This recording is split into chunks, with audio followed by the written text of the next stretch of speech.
Jadi materi ini udah berulang kemarin. Kemarin saya tanya kalau pesertanya itu juga, maka saya tambah materi lain. Tapi ternyata lain lagi hari ini kan di jadwal begitu. Sehingga berulang, dan bagi teman-teman yang kemarin sudah melihat ya tinggal disimak saja. Nanti kalau ada tambahan penyempurnaan minta tolong ditambah, karena materi ini kok tidak sempurna, ini cuma masukan. Baik Bapak Ibu yang kami hormati, kalau yang ini cuma ibu-ibu semua kan? Oh ada Bapak satu, paling ganteng berarti. Baik Bapak Ibu yang kami hormati, terutama ibu-ibu Pokja yang di desa Bilalang kan? Bilalang 1. Oh bukan Bilalang, enggak, gabung 2. Enggak. Bilalang 1, nanti kita akan coba bahas apa sih yang mengenai stunting ini sebenarnya untuk perbaikan. Kenapa saya berdiri di sini? Saya bicara kenapa bukan Pak Kadis. Yang pertama karena stunting ini lintas sektor. Istilahnya bukan cuma KB, ada dinas kesehatan dan sebagainya. Nah yang di tengah-tengah itu adalah Bapeda. Jadi mungkin supaya adil, bukan kepala dinas kesehatan, bukan kepala dinas KB. Nah Bapeda aja yang bicara. Kemudian yang kedua, Bapeda adalah wakil ketua yang menangani stunting ini, di bawahnya Bu Wali Kota, sehingga ya nanti menyampaikan. Kemudian yang ketiga, bicaranya sedikit teknis lagi. Karena kalau saya bicara secara regulasi aturan perencanaan tingkat atas, maka mungkin tidak mengena ke ibu-ibu lagi. Makanya kemarin saya tanya siapa yang hadir ini, jangan dari desa. Aduh kalau begitu mesti teknis ini. Jadi mungkin sedikit teknis, walaupun saya antar dulu dari atas nanti. Baik Bapak Ibu, kami mencoba membawakan. Nah ini perkenalan singkat saja. Nama saya Adnan, cuma itu nama saya. Sebenarnya ada Mas Sinainya, cuma karena di ijazah tidak dicantumkan, akhirnya cuma Adnan ini. Kemudian saya saat ini Kepala Bapelitbangda, Badan Perencanaan Penelitian dan Pengembangan Daerah Kota Pekanbaru, kantornya di Mogolain, di Jalan Setie. Nah kantornya situ, di dekat Dinas Pendidikan. Umur sudah tua, enggak usah kan? Umur suruh jomblo putih. Bapak Ibu, kita mulai dari sini ya. Sebenarnya orang ini manusia ini kenapa? Jadi manusia itu ada kodratnya. Sebenarnya kodratnya banyak. Cuma yang paling sering kita temukan ada istilah bahasa biologinya, namanya zoom politicum. Zoom politicum itu makhluk sosial. Artinya Bapak Ibu dalam kehidupan itu nimboli pada diri sendiri, nimboli hidup sendiri. Ya harus selalu sama-sama dengan orang lain. Karena kalau cuma sendiri, maka akan jadi Tarsan. Nah, Anda tidak mungkin menjadi Tarsan kan? Ini bukan hutan, ini tengah kota, kita harus sama-sama terus. Zoom politicum namanya, makhluk sosial. Kemudian kita diserahi tugas hidup di sini harus berusaha. Namanya ikhtiar, usaha, mau kebun ke, mau mencari lah, istilahnya ikhtiar, berusaha. Kau mencari, berkebun, berusaha, bekerja. Kemudian terakhir itu ada istilah qadarullah. Qadarullah itulah takdir dari Allah SWT. Nah, persoalannya orang kadang-kadang menempatkan suatu persoalan kalau sudah jadi, maka sudahlah, itu qadarullah. Padahal ini tahu bahwa persoalan munculnya itu suatu peristiwa mungkin karena dari kita. Allah memang menentukan, tetapi melihat dari usaha kita. Sehingga ini tidak boleh dipisahkan. Pertama kita sebagai makhluk sosial harus bergotong royong. Kemudian di dalam gotong royong itu harus ada usaha. Kemudian setelah itu tinggal menunggu qadarullah, ikhtiar dari Allah. Nah setelah ini kita tinggal menunggu hasil. Kalau sudah ada hasil tinggal melihat apakah berhasil, gagal atau tertunda. Gagal atau tertunda. Mau dibilang gagal juga sebenarnya enggak juga, tertunda. Gagal mencapai, artinya masih bisa diulang lagi. Kemudian ada yang dibilang sukses. Sukses juga ini relatif. Artinya sukses itu tidak mutlak. Hari ini saya mendapatkan uang 500 juta, ya dianggap sukses, padahal belum, karena mungkin masih ada kebutuhan lain lagi setelah itu. Jadi kesuksesan itu juga relatif, istilahnya orang tidak akan pernah puas dalam hidup ini. Nanti ada kaitan, siapa lari ke sini? Kemudian Bapak Ibu, dalam kehidupan kita di masa sosial, ini adalah masalah-masalah yang kita hadapi, yang ada terkaitan dengan stunting ini nanti. Saya tidak jelaskan lagi apa itu stunting. Stunting, kemudian kenapa itu stunting terjadi? Karena ada masalah muncul dari masalah sosial. Yang pertama adalah biasanya adalah karena kita kurang pengetahuan. Ada senternya ini. Yang pertama karena kurang pengetahuan. Apa yang kurang pengetahuan, Bapak Ibu? Biasanya masyarakat kita dia tidak tahu bagaimana mengelola pola hidup yang sehat. Pola hidup sehat itu banyak, makanannya tidak diatur bagus, kemudian psikisnya, pola pikirnya tidak diatur, gampang stres, gampang karlota, itu yang membuat jadi orang stres. Jadi orang sakit itu bukan karena cuma makanan, tapi lebih banyak karena pikiran. Banyak memikirkan orang lain, tidak memikirkan diri sendiri. Itu biasanya gampang orang jadi stres. Ini yang membuat kita ini jadi banyak masalah. Kurang pengetahuan terhadap diri sendiri. Bahasa kasarnya itu biasa di kampung bakaca. Kadang-kadang kita orang nintok bakaca kan. Jadi selalu mau bilang orang lain begini, tapi setelah orang tidak pi bakaca. Ini yang jadi masalah. Kemudian yang kedua, ketidakmampuan, tidak mampu memanage hidup. Biasanya orang kalau tidak mampu memanage hidup, mengatur hidup, bahasanya mengatur hidup itu biasanya akan susah hidupnya. Besar pasak daripada tiang. Istilahnya penghasilan sedikit, kau mau beli yang banyak. Tuh? Harusnya cuma pergi di pasar Genggolan, kau mau pergi di Paris. Ya enggak mau sampai, akhirnya vendor pula enggak ini. Itulah manajemen mengatur hidup. Mengatur hidup itu adalah bagaimana memenuhi kebutuhan kita sesuai kemampuan kita. Nah, itulah yang menjadi kebutuhan hidup. Jadi jangan sampai ini biar kalah gaya, yang penting biar kalah dompet, yang penting tidak kalah gaya.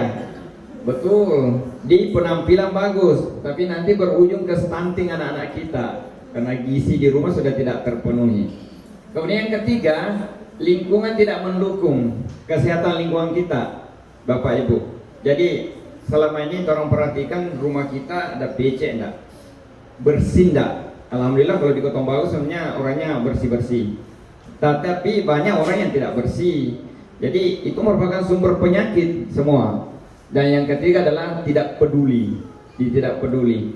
Apa itu tidak peduli? Tidak empati. Tidak ada kebersamaan. Melihat temannya sakit, melihat keluarganya, tetangganya sakit, maka kita tidak peduli untuk membantu sesama. Misalnya ada yang kelaparan, kekurangan gizi, kita tidak ini. Itu tidak empati, tidak peduli. Ini masalah-masalah sosial kita, masalah-masalah di masyarakat kita. Nah, kadang-kadang ini muncul ini ketidakpedulian ini kadang-kadang karena ego, sombong. Akhirnya dia tidak mau bersosialisasi tadi, tidak mau jadi manusia zoom politikum, tidak. Tapi saya pikir di sini ada, karena di Pogo Butat rajin sekali kan, itu bagian dari kerjasama kita. Selanjutnya, nah bagaimana menangani stunting? Masalah-masalah sosial tadi inilah yang menimbulkan stunting sebenarnya. Artinya keluarga tidak bagus, hubungan di dalam rumah tangga, hubungan di dalam masyarakat tidak bagus, stres, sehingga ketika melahirkan anak biasanya cenderung terganggu kehidupan anak-anak kita. Mungkin agak tinggi bahasanya ini, tapi kalau dihubungkan itu ada hubungannya. Nah, Bapak Ibu yang kami hormati, bagaimana menangani stunting? Barangkali kita sudah masuk sedikit ke teknis. Yang pertama, menangani stunting itu perlu kita empati atau peduli. Jadi Bapak Ibu ini kalau tidak rasa empati, tidak mau bergabung di Pokja. Pak Yani tadi sempat menyinggung masalah insentif. Berapa insentifnya Bu? Per bulan? Berapa insentifnya? Iya belum terima, selama ini berapa? 200 200.000. 1000 ulang 600. Ya memang sangat kecil ya untuk kebutuhan kita, apalagi di Kota Mobagu. Nah bayangkan kalau ibu tidak ada. Nah apa yang menyebabkan ibu muncul di sini dan kenapa ibu mau ikut jadi Pokja?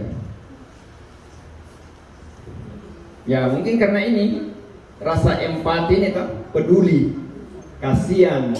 Ada orang yang membutuhkan, ibu sehat dan lain sebagainya. Jadi walaupun insentif gaji honor sedikit, tapi ibu bapak mau terlibat dalam program ini. Berarti ada empati. Ini yang dibutuhkan sebenarnya.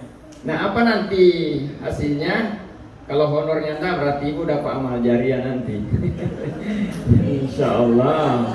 Ini di surga nanti kan. Itu jauh lebih tinggi dibanding kehidupan yang ada di dunia. Tapi mudah-mudahan Pak Kadis nanti mau perhatikan. Ibu Indah, mana Ibu Indah? Nanti Ibu Indah mau perhatikan itu insentif itu.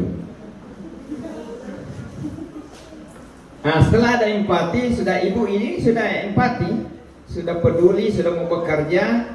Sekarang kelemahannya di mana? Mungkin di perencanaan. Jadi bekerja itu tanpa perencanaan agak susah, karena kita tidak tahu mau kemana kita ini.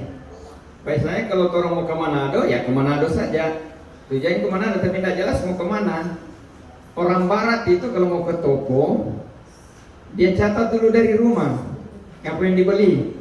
Sehingga ketika masuk di toko, dia berhenti, dia tanya satpam, Bu, tempat bumbu di mana? Oh di sana. Langsung di sana. Kalau orang Barat beli keluar. Kalau orang kita, dia tahu pun satpam bilang, Bu, tunggu dulu. Nah, masuk. So nintau mau kemana? Jadi satu toko itu diputari. Dia mau tanya semua, nintau di PD cuma 10.000. Hanya sampai situ stres, sampai di rumah stres, karena dia lihat semua udah bagus, dia ingin. Nah, makanya harus direncanakan apa yang harus kita kerja. Sama dengan menangani stunting ini, tidak boleh dikerja semua, harus fokus kita. Kalau misalnya di Kota Mobagu ini ada 17 yang stunting, ada 33 desa kan tidak semua ada stunting. Nah, yang stunting saja kita mau hadapi di situ. Itu maksudnya perencanaan untuk fokus. Nah, setelah itu kita buat rencana aksi. Rencana aksi itu adalah apa yang mau kita lakukan, memang betul-betul apa yang kita lakukan. Rencana aksi itu kalau di pesta, besok orang mau undang jauh, min jauh, baca doa jauh, selain anak urus sini kue, ngani sini daging. Itu rencana aksi maksudnya di situ. Sama dengan di stunting. Nah, pedomannya adalah ada dari pemerintah, kemudian ada kearifan lokal. Di Kopandakan dengan Bilala mungkin beda caranya menangani orang-orang itu, cara menghadapi orang-orang itu. Kalau di Kopandakan menghadapi anak pendek, orang mau urus ya mungkin dia terima. Tapi kalau di Bilala menghadapi anak pendek, apa kena bilang? Artinya itulah kearifan lokal menangani. Tidak semua sama. Kalau Adnan mengatakan, mau ini kalau mau turun, pokoknya katakan anak pendek, orang mau obatin, orang mau kasih minum begini. Ya nggak boleh begitu. Jadi itu namanya kearifan lokal sesuai budaya setempat. Kalau Nabi bilang kalau ngana mau bicara, lihat dulu siapa yang ngana mau bicarakan. Nabi itu, apalagi orang. Jadi ini boleh sembarang bicara. Makanya saya mau pelan-pelan bicara ini karena beda yang kemarin. Jangan tasal kita bicara ini. Tapi tidak insya Allah. Jadi kearifan lokal, sosial kapital namanya. Bahasa kerennya namanya modal sosial.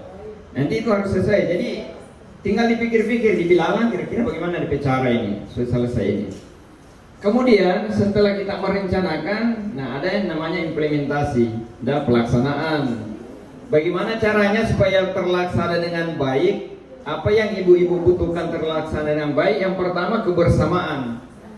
Ibu ini boleh jalan sendiri-sendiri, harus kebersamaan di sini. Bersama maksudnya itu libatkan penduduk setempat, libatkan RT, libatkan Pak Lurah dan lain sebagainya untuk ibu bekerja. Itu namanya kebersamaan. Jangan jalan sendiri. Kalau sendiri, pertama data kemungkinan tidak valid, tidak benar atau tidak objektif. Karena kadang-kadang kita pikirkan, apalagi kalau ibu sekolah cuma pikir, oh Adnan di rumah ada di sana, DP anak ada 2 yang stunting. Ibu tidak pikir lihat langsung.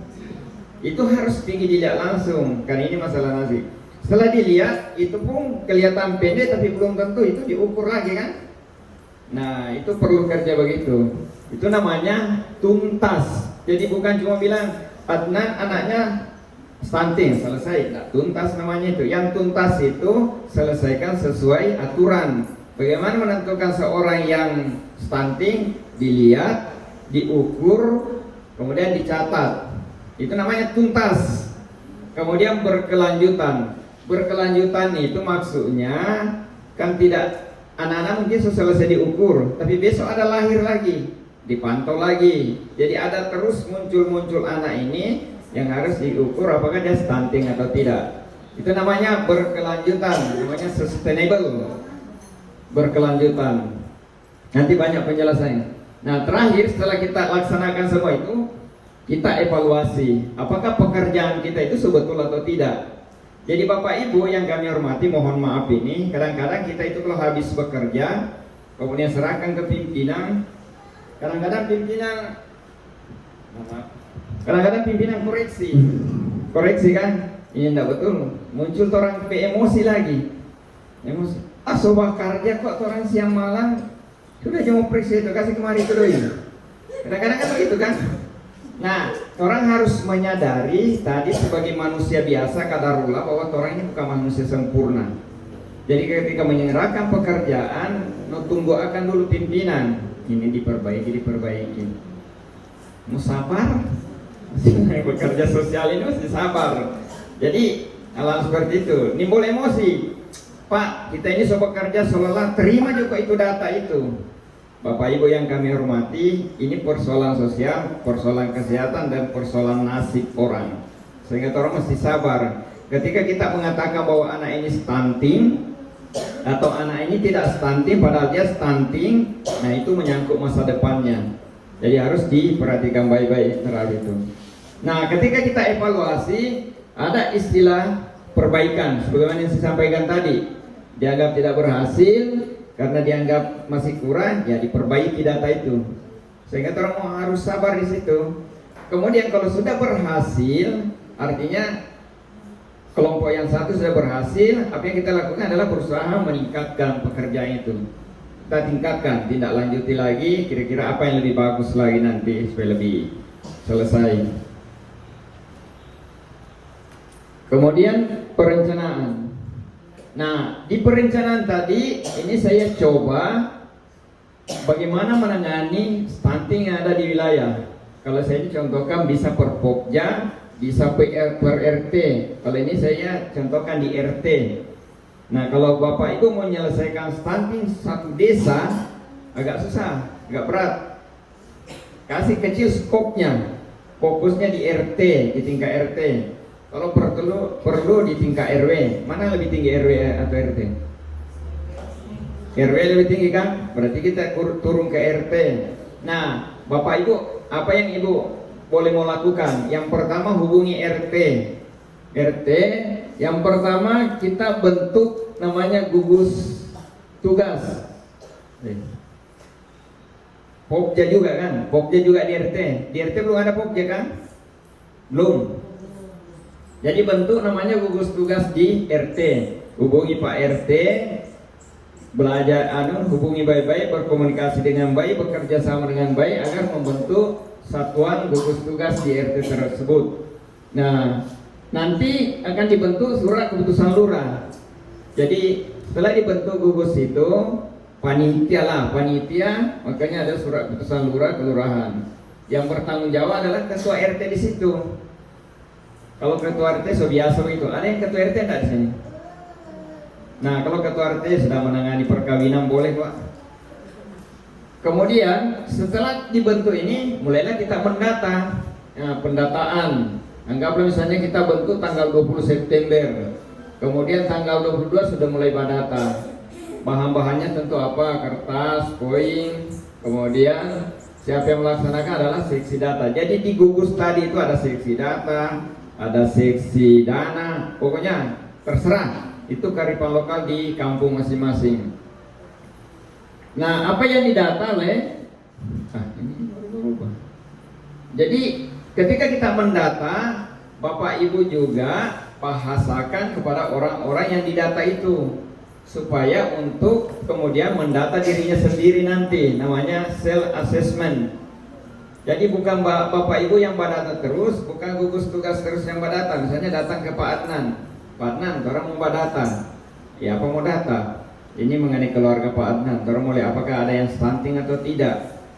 Nah setelah selesai bahasakan pada dia, Pak Adnan kalau boleh minta tolong Pak, minta tolong bantu akan ini orang. Kalau di tetangga nanti misalnya ada lahir anak kelihatan pendek apa, tolong bantu akan beritahukan ke kami atau bantu data. Itu namanya kemandirian. Jadi bukan ibu terus yang ini, ibu cuma mengontrol. Pak Adnan, kita dengar di tetangga Pak Adnan ada yang lahir anak lagi, dan itu anak itu normal atau enggak? Itu namanya pemberdayaan masyarakat, memberdayakan supaya dia ikut terlibat langsung, walaupun dia bukan bagian dari gugus tugas, bukan dari Pokja, tapi membantu. Itu akan sangat bagus, sangat membantu. Kemudian selanjutnya setelah data terkumpul, Bapak Ibu evaluasi itu data. Evaluasi. Nah, tunggu sebelum saya lanjut. Kira-kira bahasa saya dimengerti enggak ini? Bisa dipahami? Jadi begini, kita saja tidak terlalu kaku. Kalau tiba-tiba ada yang tidak dimengerti, angkat tangan saja. Pak, maksudnya apa itu? Langsung saja, tidak apa-apa. Kemudian panitia kalau sumpah 45, tegur Pak kita. Jangan salah adat kita ini. Nah, setelah data terkumpul, Ibu evaluasi, periksa. Ini data betul enggak? Di cross check ulang. Oh, Adnan ini yang enggak stunting kita tahu. Tapi kalau ragu-ragu ya kunjungi ke lapangan. Mari nih orang cek ulang, cross check nanya. Jadi check and recheck namanya. Check and balance, check and recheck. Setelah itu dirumuskanlah aksi. Setelah data dibentuk bahwa di kampung ini ada 7 stunting, ada 7 sekian, ada yang di desa ini. Nah, orang merumuskan kira-kira mau tangani ini bagaimana, mau urus bagaimana ini anak-anak stunting ini. Itu kearifan lokal dibawa, bikinkan proposal, bikinkan rencana kerja, nanti dilaporkan ke pimpinan. Pak, orang ada rencana kerja karena ini anaknya gede, kemudian pendek, jadi orang tidak mau kasih makan ubi dia.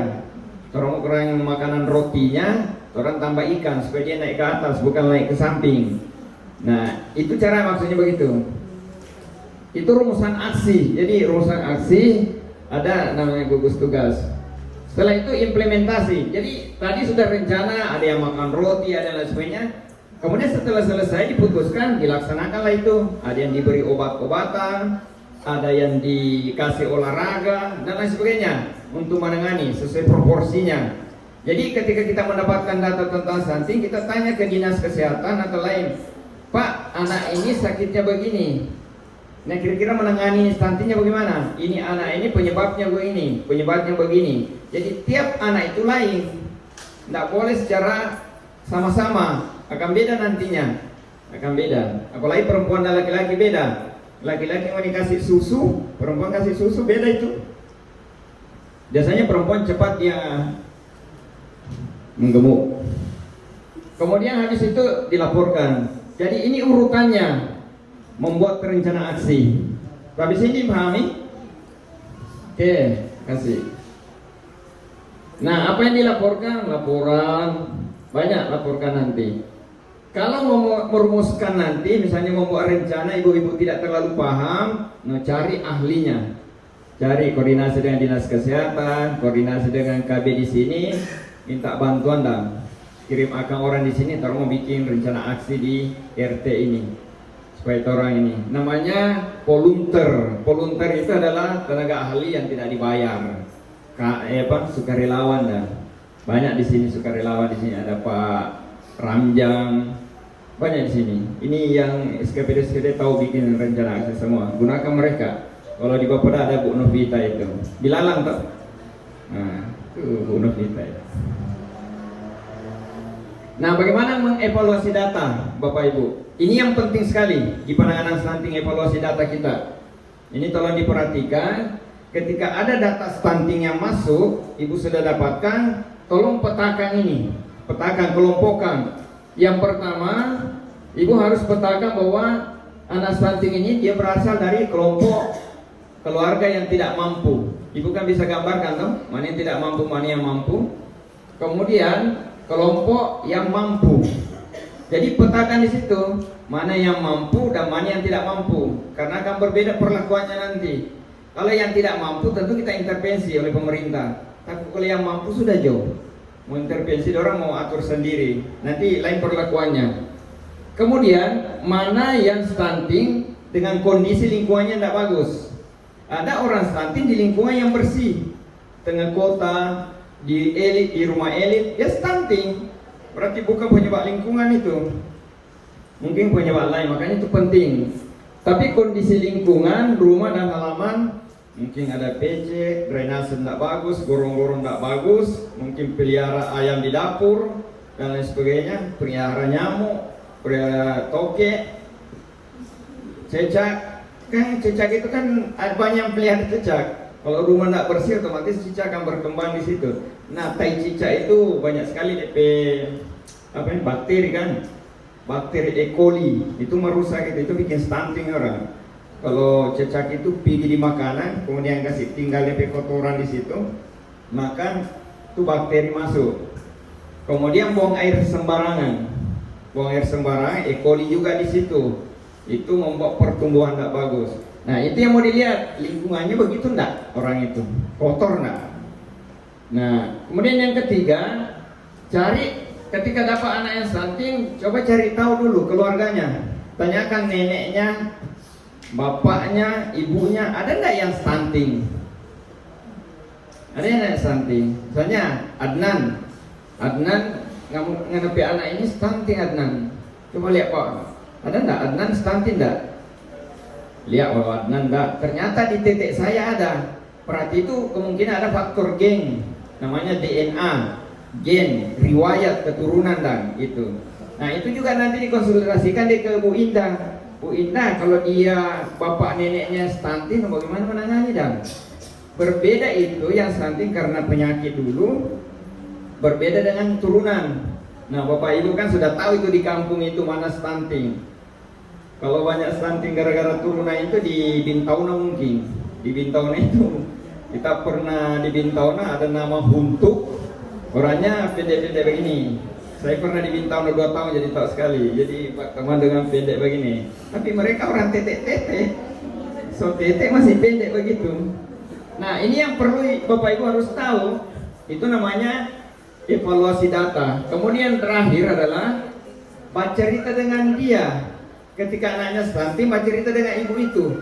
Misalnya ibu ini kan tinggi, suaminya tinggi, kemudian anaknya stunting. Baca cerita dengan dia, Bu, kira-kira waktu ibu hamil apa yang terjadi? Kemungkinan dia curhat.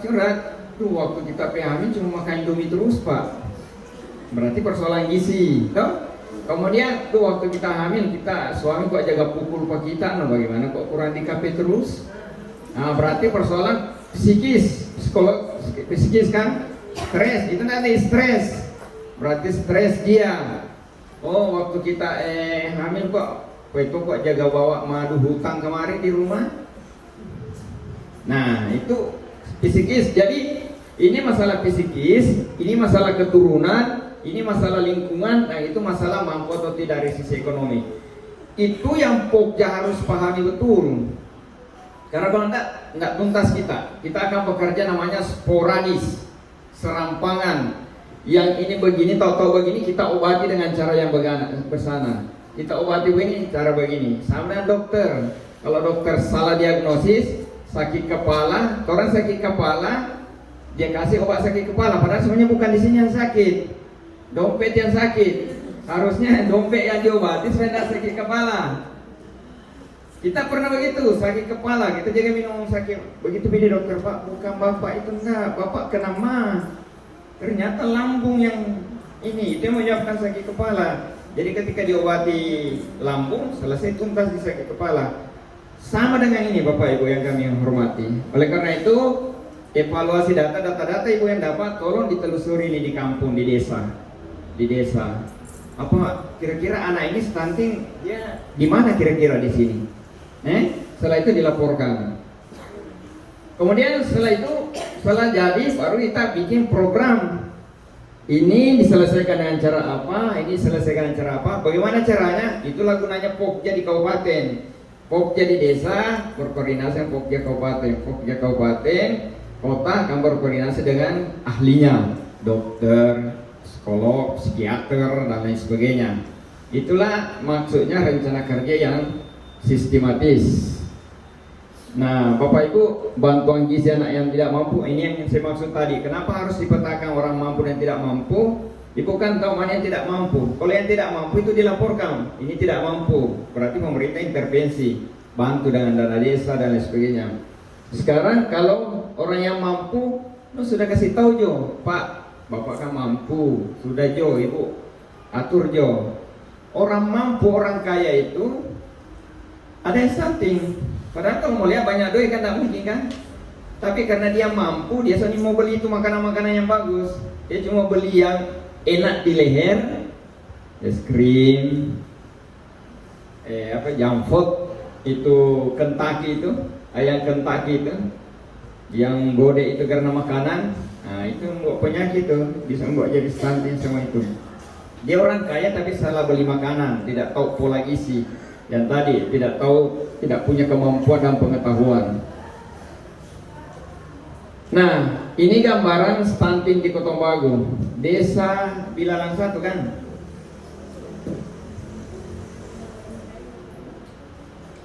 Bilalang 1 stuntingnya 11 orang stunting di Kotombagu, kira-kira sudah terdata semua. Nah, tugasnya Bapak Ibu dengan gugus tugas tadi, ini 11 ini tadi dipetakan mana yang mampu dari keluarga mampu, mana yang tidak mampu. Kemudian pergi diskusi dengan keluarganya, mana yang dulu sering ditendang oleh bapaknya, mana yang tidak. Kalau di Sulawesi Selatan ada istilah ada yang kecil, apa anak itu kecil? Dia bilang habis dikentuki kerbau. Orang kalau di sana istilahnya dikentuki kerbau berarti kerjanya cuma di belakang kerbau terus, pengembala kasih yang gizinya tidak mampu. Jadi 11 ini Ibu petakan dengan cara seperti ini. Tanya, ada kakek neneknya enggak yang ini? Supaya mau tangani itu jelas. Selama ini kan kita cuma kasih vitamin, enggak jelas kan? Padahal vitamin tidak selalu cocok dengan yang bersangkutan. Jadi ada 11 yang tugasnya Pokja dengan gugus tugas tadi ini. Jadi pendataan yang dimaksud tadi mungkin sudah ada, tapi mungkin ada yang belum terdata. Yang kedua, maksud pendataan tadi itu adalah mendata keluarga itu mampu atau tidak, lingkungannya tidak bagus atau tidak. Kalau misalnya Ibu dapatkan ada satu orang, rumahnya tidak bagus, itulah yang diajukan ke lurah untuk dana desa namanya BSPS kan, bantuan sosial perumahan. Nah, kita sebut pokoknya BSPS ya. Ada yang sering dibangunkan rumah kan? Nah, itu diperbaiki, sanitasinya diperbaiki. Jadi itu gunanya itu pemerintah. Nah, kemudian ini bagaimana cara mendata? Misalnya RT 1 dapat 2. Berapa RT di Bilalang? 12. Berapa dong? 12 berarti satu-satu kan mungkin ada RT yang tidak ada stuntingnya kan. Jadi dibagi-bagi di RT 1 berapa yang stunting di data itu, ada 2. Mau cari mampu dan tidak mampu, mana itu yang pernah KDRT, mana yang memang neneknya bapaknya. Ini di data begini supaya jelas. RT 2 berapa, RT 3 berapa. Mungkin ada RT yang kosong nanti mungkin, tapi mudah-mudahan terbaik. Kalau terbagi habis berarti cuma satu-satu. Nah, satu-satu itu kalau orang keroyok kan enak kan? Kira-kira di Bilalang 1 jumlah warganya berapa? Ada yang tahu? Jumlah rumah tangga di situ di Bilalang 1 kira-kira berapa? Berapa pemilih di situ? 800-an rumah tangga. Itu jiwa. Kalau rumah tangga kira-kira? Kepala keluarga rumah tangga. Biasa kalau 800 dibagi 3 berapa? 800 dibagi 3 15 Ini orang PU berapa ya? 800 dibagi 3. 2 lebih kan? 200-an kan? Berarti satu RT 200. 200 orang itu, itulah tadi gotong royong menangani, kerjasama menangani satu orang itu, yang stunting itu. Itu yang dimaksud kearifan lokal. Kearifan lokal menangani satu orang, menangani satu orang. Kira-kira kalau satu orang menangani satu orang boleh enggak? 200 orang menangani satu orang boleh enggak? Boleh, berarti mampu. Misalnya itu ibu kasihan enggak mampu beli makanan tiap hari. Nah, DP biaya makannya tiap hari 15.000, toya, bogat, 15.000 satu hari boleh. Jadi nanti ada simulasi sedikit ya. Jadi tidak mampu ini itu tadi yang 4 itu di simulasi. Yang ketua Pokja di Bilalang siapa? Yang ketua Pokja ini di Bilalang siapa? Ketua. Ibu belum ada ketuanya. Siapa ketuanya? Saling tunjuk ke sana kemari. Siapa tunjuk Ibu Hamzah? Ibu Hamzah kan? Kini ketuanya. Bukan maksudnya supaya memahami ini nanti. Ini kan setelah selesai ibu ambil ini rapat. Mari Jo, orang berjalan ke sana, orang mau tanya 4 ini mampu tidak mampu enggak dia. Itu maksudnya itu. Supaya ada koordinator di sini. Jadi tidak mampu, misalnya ini bungko ya. Saya contoh kemarin bungko. Tidak mampu satu, tidak mampu satu di RT 1, berarti lain penanganannya. Jadi kita fokus dia yang tidak mampu. Kalau yang mampu, orang kasih pencerahan dan panggil Pak Ibu mesti begini, belikan begini, anak ini. Kalau dia bilang bilang pemerintah dan kasih akan vitamin, bapak mampu gua.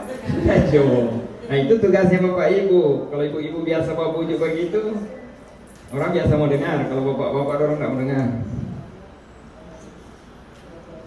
Ya ini contoh untuk mendata di Bungko. Jadi nanti bapak ibu kasih mampu tidak mampu, lingkungannya tidak bagus dan lain sebagainya.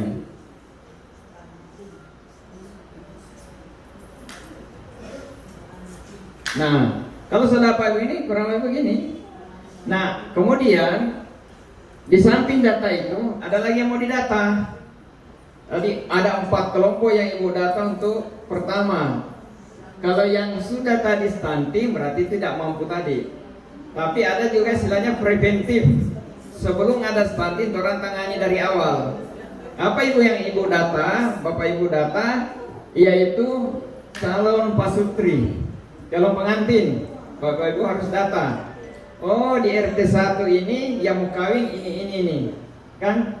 Jadi ini yang mau kawin di RT 1. Kemudian yang sudah kawin ini baru, pengantin baru maksudnya, yang belum punya anak. Terutama belum punya anak. Kemudian ibu hamil. Kira-kira ada yang hamil nggak di Bilalang sekarang? Banyak, montok.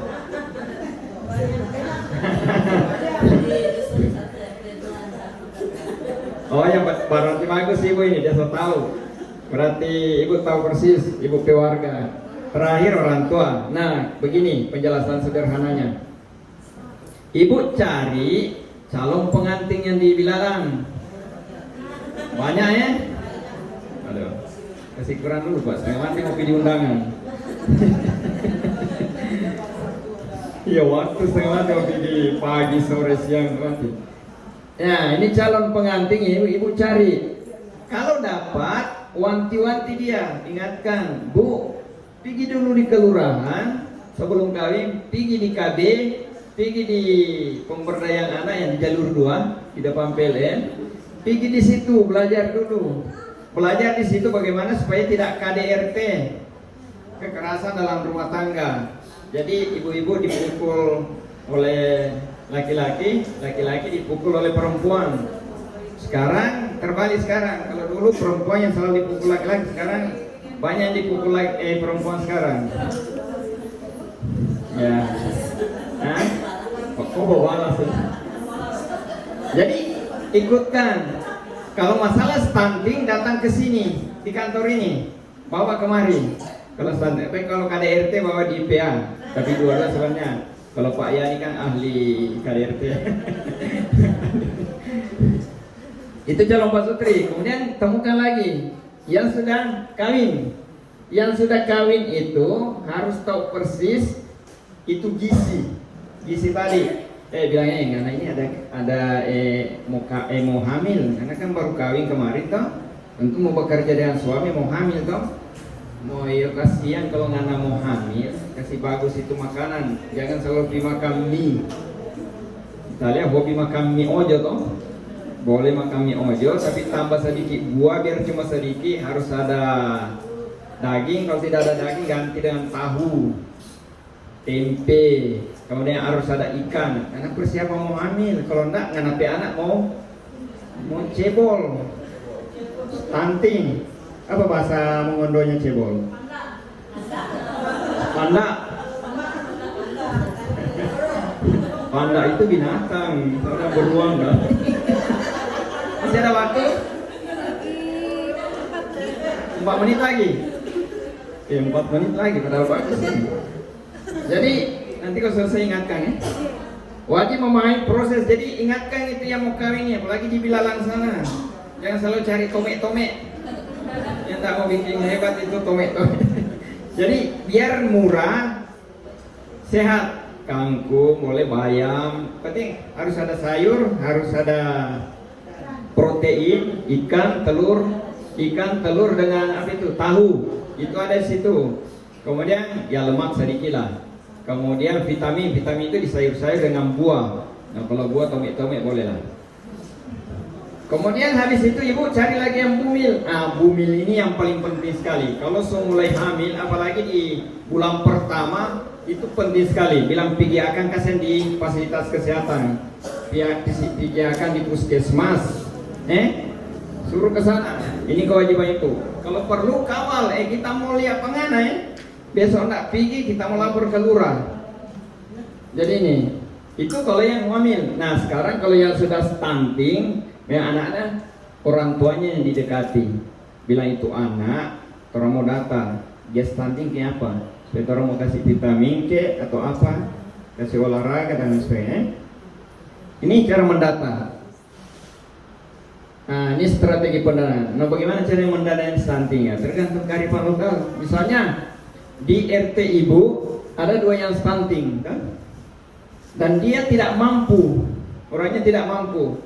No, kira-kira kalau misalnya mau biaya apa dia, ada istilahnya tokang kalau di Baperan, toyak cakalan. Jadi itu diolah makanan. Nah harganya 15.000 berupa tinutuang lah Pak. 15.000 kali 2 orang kali 3 kali pagi siang malam dikali 30 hari ya 2.700.000 per bulan.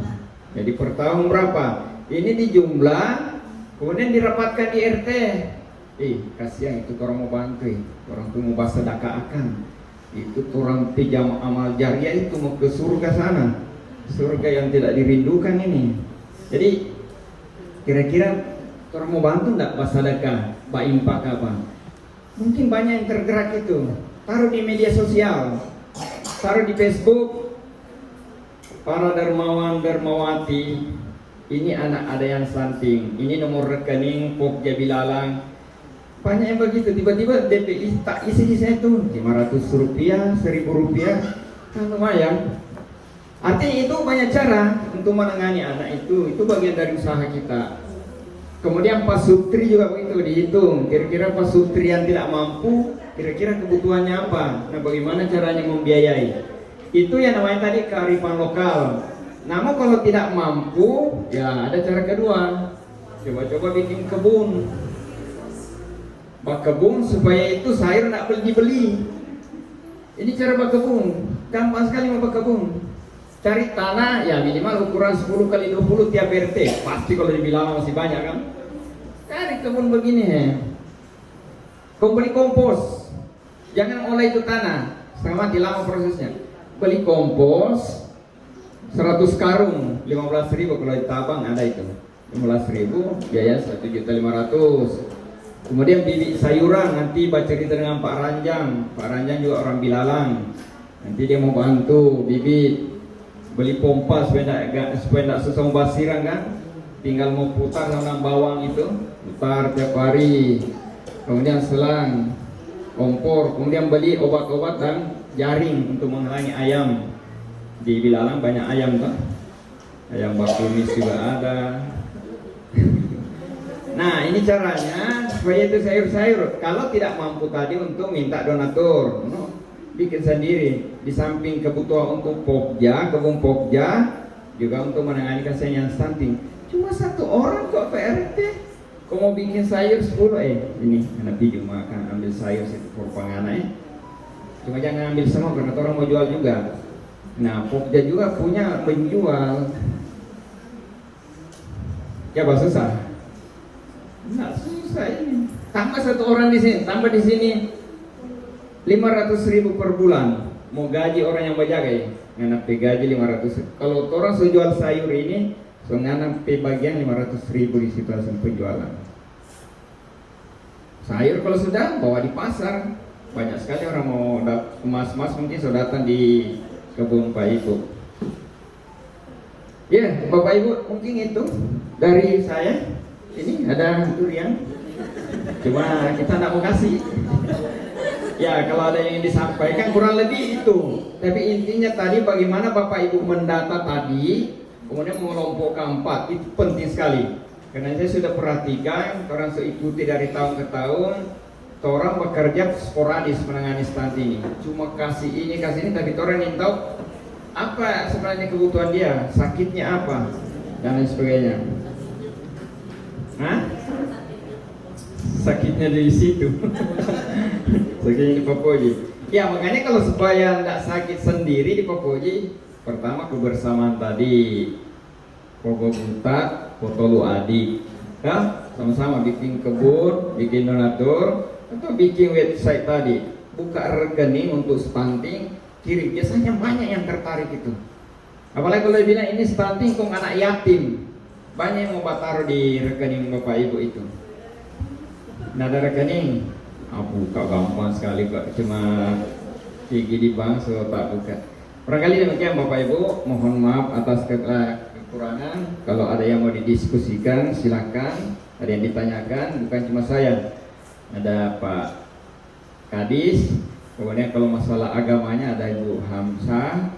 Kemudian kalau masalah drainase ada di PU, kalau masalah pertanian tadi ada, kalau masalah tenaga kerja ada di belakang sana. Semua ada di sini. Silakan ditanyakan kalau ada yang ingin dicurhatkan. Terima kasih. Ya, mari kita sama-sama berikan aplaus dulu. Terima kasih kepada Pak Kaban yang telah membawa